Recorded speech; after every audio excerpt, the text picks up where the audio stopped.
In today's video, I'm going to teach you how to add a checkbox in Paperform.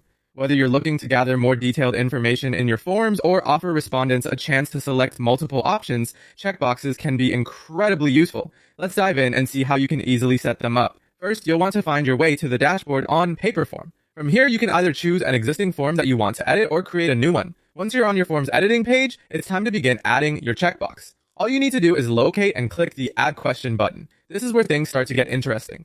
After you've clicked Add Question, you'll see a variety of field types available to you. For our purposes today, you'll want to select multiple choice.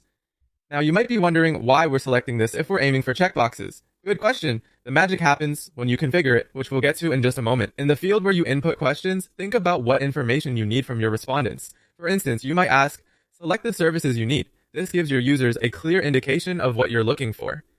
With your question text entered, it's time to move on to adding the options that respondents can choose from.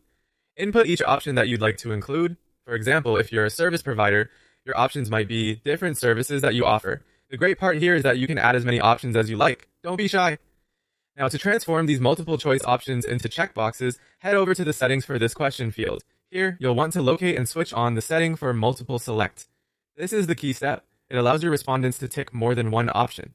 When this setting is enabled, it changes your question from radio buttons, which only allow one choice, to checkboxes, which can accommodate multiple selections. Before wrapping things up, it's always a good idea to test your form. See how the checkboxes appear and ensure that they're functioning as they should. This step is crucial as it helps you spot any errors or misconceptions before your form goes live. Once satisfied, go ahead and save your progress. And there you have it. A straightforward method to incorporate checkboxes into your paper form.